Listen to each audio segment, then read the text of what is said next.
Soki ozalaka moto lokuta na kombo ya baninga na rapport à mabe epai ya chef pona baninga bakoya qui anti-valeur la corruption gabegie à bannir. Bonjour à tous et bienvenue sur B-News.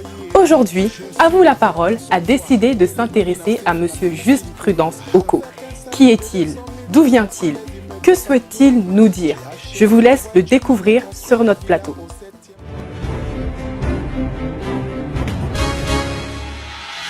Bonjour Monsieur Juste Prudence Oko. Bonjour Kenny. Comment allez-vous? Je vais très bien. Alors, présentez-vous. Qui êtes-vous? Alors, je suis justement Juste Prudence Oko, responsable de la communication du Parti congolais du travail en France, au sein de la Fédération France du Parti congolais du travail. En évidence, le Parti congolais du travail, c'est un parti de gouvernement au Congo-Brazzaville. Il est créé depuis 1969. Aujourd'hui, avec d'autres qui sont alliés à nous, nous sommes aux responsabilités au Congo. Et donc, il se devait d'avoir une fédération ici en France, donc qui est en fait gérée par nous. Je fais partie d'un conglomérat des leaders appelés au sein du Parti congolais du travail, en tout cas du moins dans son organisation, le secrétariat fédéral, dont je suis le responsable de la communication, mais nous avons un président qui se nomme Patrick Gabriel Ndion, qui est président de la Fédération France. D'accord, très bien. Ben, ça nous aide à y voir un peu plus clair. Comment décriveriez-vous en fait la situation actuelle au Congo Brazzaville? La situation actuelle, voilà, le climat actuel, non? Le climat actuel au Congo, c'est un climat apaisant d'une façon générale, mais nous avons une préoccupation dans la région du Poul. D'accord. Pouvez-vous justement nous situer, pour nos téléspectateurs qui ne connaissent pas forcément, où se situe en fait la région du Poul au Congo, pour qu'on puisse y voir un peu plus clair? Alors, la région du Poul au Congo-Brazzaville se situe dans le sud du Congo.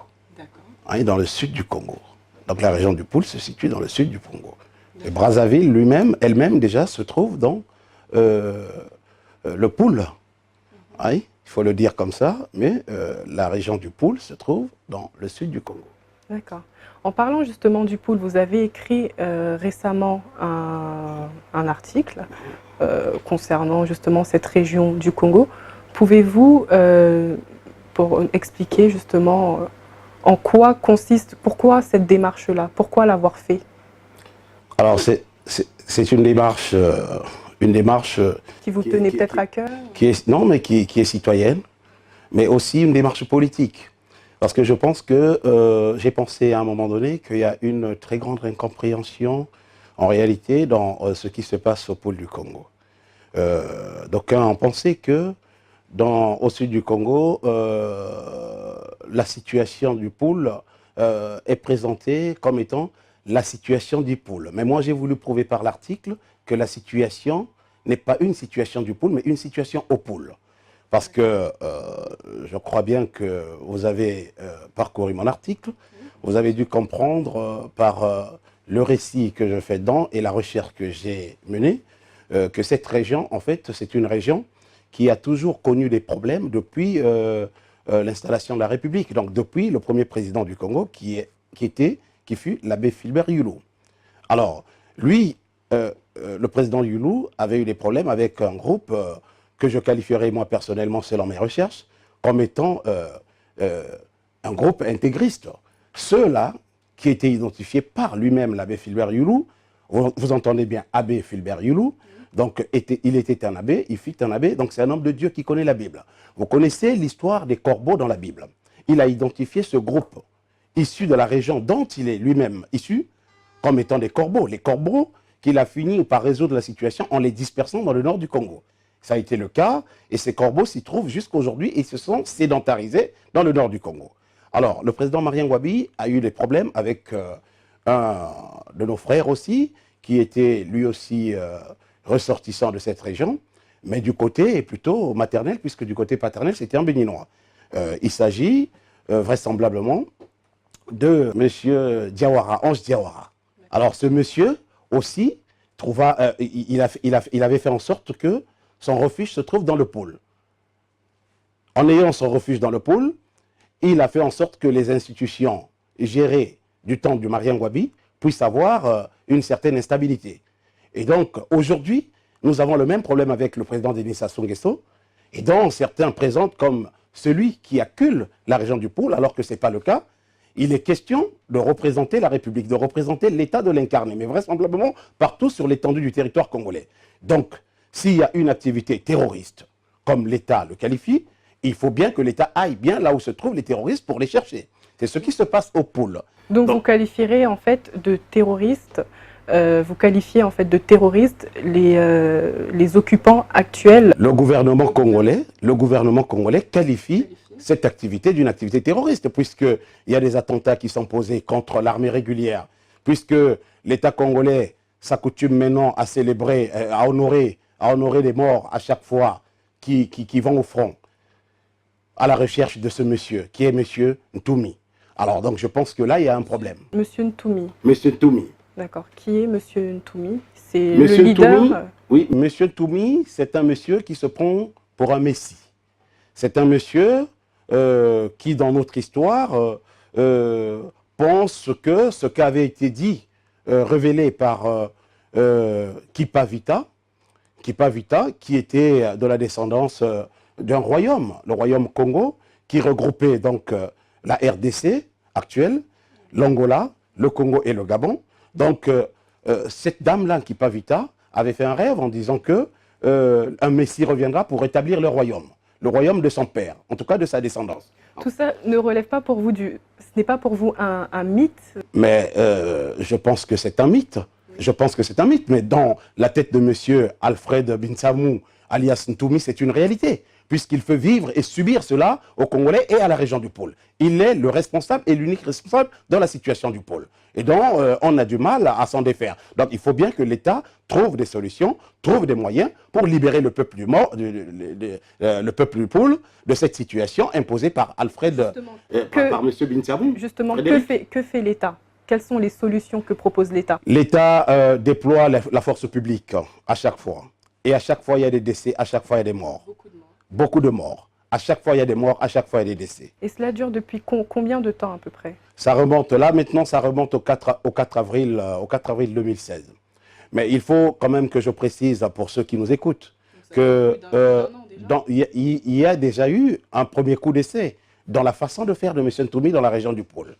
Le président de la République actuelle, Denis Sassou Nguesso, a essayé de trouver une solution pour pallier à cette situation qui était devenue très nocive. Donc, M. Ntoumi était devenu membre du gouvernement du président de la République actuelle. Il était ministre de la République, pensant que nous aurions... Durant combien de temps?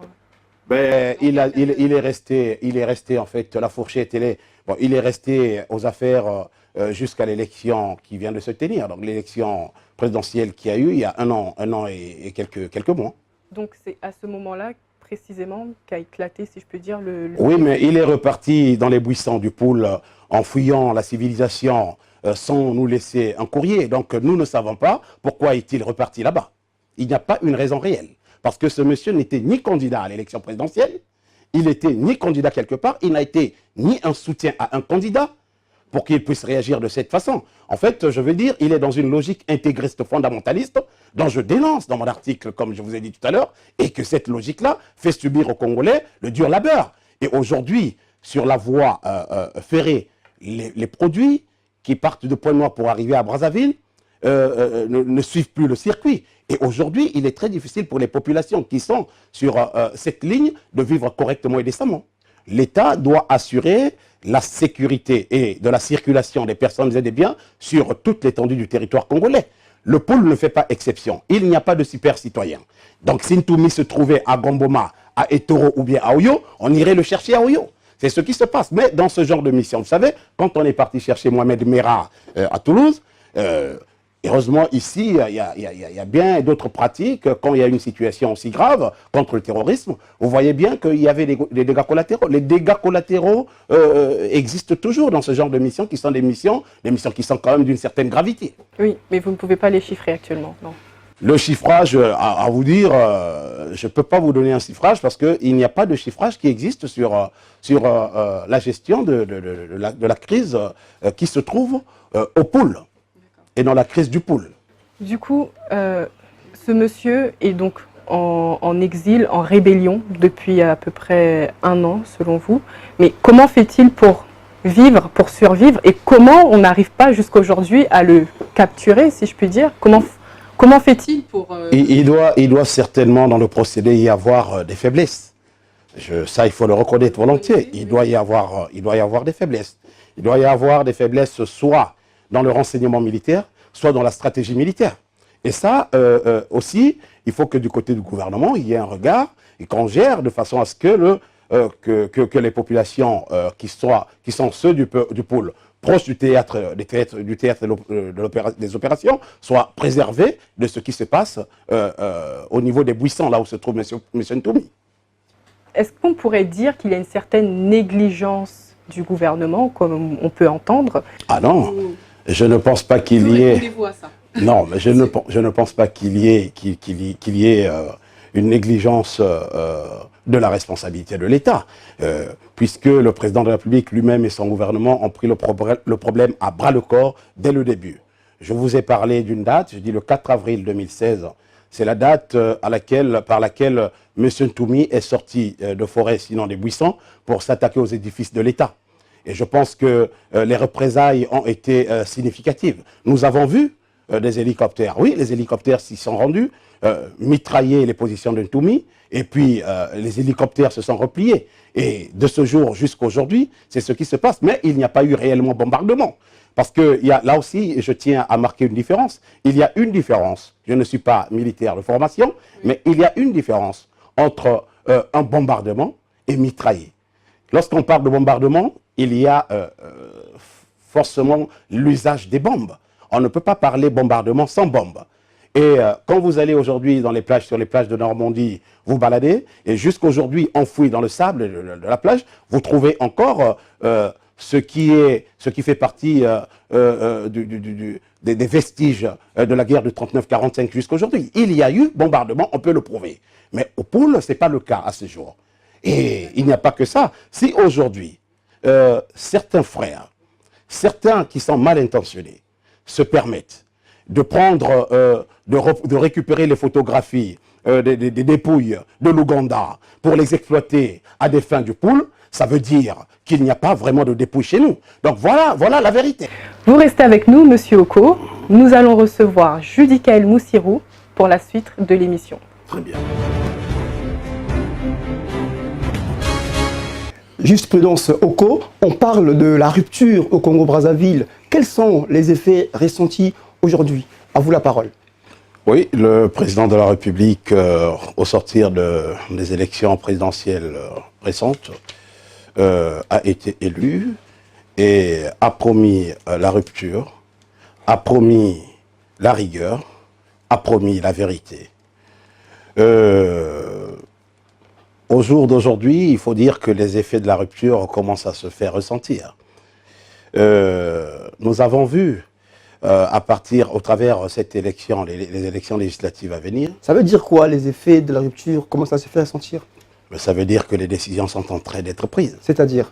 C'est-à-dire qu'aujourd'hui, nous voyons à l'œil nu et nous comprenons que le président de la République est en train de créer une rupture avec les antivaleurs, avec la façon de faire de l'époque.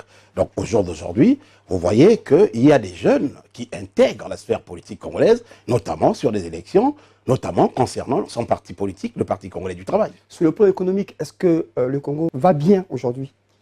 Non, comme nombreux pays d'Afrique, le Congo n'a pas encore atteint la zone optimale selon les orientations politiques que nous nous sommes fixées, mais nous ne désespérons pas et nous ne désarmons pas et nous espérons que cela viendra.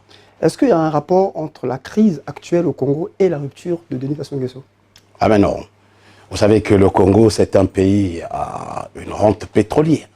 Vous le savez très bien, monsieur Judikaël Moussirou.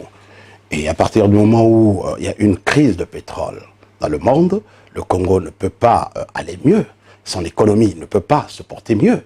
Mais au jour d'aujourd'hui, notre souhait à nous politiques, nous pensons aujourd'hui, par la façon de faire, par certains mécanismes, nous devons aujourd'hui penser au Congo la diversification de son économie. À partir de la diversification, nous aurons la possibilité d'avoir d'autres moyens de s'exprimer économiquement sur le plan national et international. Le Congo a prévu quoi pour diversifier justement son économie? Je vous ai dit tout à l'heure, il n'y a pas une prévention comme telle, mais je vous ai dit en tant que politique, c'était le souhait. C'est-à-dire, il faut que le Congo arrive à sortir du piège du pétrole. Il faudrait que le Congo arrive à diversifier son économie pour en sortir. Ça a été le cas, pardon. Qu'est-ce que le Congo propose, on va dire, en termes de diversification? Pour l'instant, je n'ai pas encore lu, mais je sais que par le programme du président de la République, il y a eu beaucoup de réalisations. Nous en espérons donc... c'est quoi ces réalisations? Les réalisations sont visibles. Vous pourriez, dans le prochain voyage, être avec moi pour constater que le président de la République a construit des barrages, des ponts, a construit. Donc tout cela pour mettre en mouvance l'économie congolaise. Et donc nous espérons. Vous n'avez pas répondu à ma question de diversification. Qu'est-ce que le Congo propose en termes de diversification? Là, on parle des infrastructures, ce qui est normal. Mais les infrastructures sont des facteurs de l'économie, du développement de l'économie. C'est vous qui n'avez pas plutôt compris ma question, ma réponse. Il n'y a pas, on va dire, il n'y a pas un secteur qui va permettre à ce qu'aujourd'hui, l'économie congolaise ne se focalise pas seulement que sur... Mais c'est ce que je vous dis, monsieur Moussiro. Oui, mais je vous fais comprendre que nous sommes sur les fonds baptismaux, sur le dispositif de diversification. Donc le Congo a connu la guerre par le passé, le Congo a connu, vous êtes en même de comprendre ce que je dis, le Congo a connu pas mal de défauts qui empêchaient son développement. Et au jour d'aujourd'hui, ce qu'a fait le président de la République du nord au sud, ou du sud au nord, comme vous voulez, ce sont des dispositifs qui vont permettre la diversification de l'économie demain. Et on a parlé de l'industrialisation du Congo. Nous attendons tous l'industrialisation du Congo. À partir de son industrialisation, on verra quels seront, en fait, ce que je dirais comme signe ou signal fort que le dispositif politique du président de la République nous donne pour croire enfin à cette diversification que je souhaite de mes voeux. Et je voulais vous dire, d'ailleurs, on pourra s'inspirer du modèle de certains pays pétroliers, tels que le Koweït, tels que l'Arabie Saoudite, tels que la ville de Dubaï. On a vu qui était, car il y a 40 ans, 50 ans, un port des pêcheurs. Mais à cause du pétrole, Dubaï s'est diversifié. Aujourd'hui, l'économie s'est orientée vers une économie touristique. Alors, on parle de l'agriculture au Congo-Brazzaville. Oui. Il y a des choses qui se font, hein, paraît-il. Oui, le président de la République a eu une idée magistrale, celle de développer l'agriculture au Congo. Vous savez, Indira Gandhi le disait, un peuple qui ne se nourrit pas, c'est un peuple qui est décédé.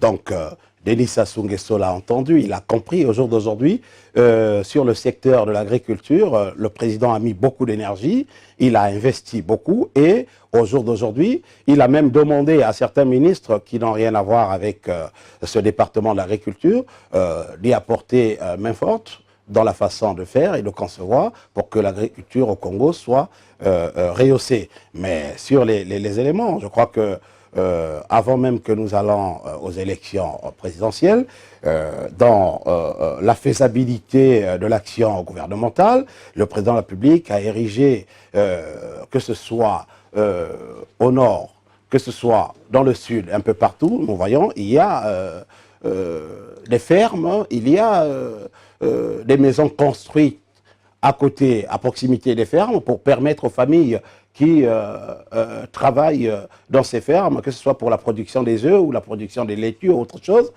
pour développer donc ce secteur.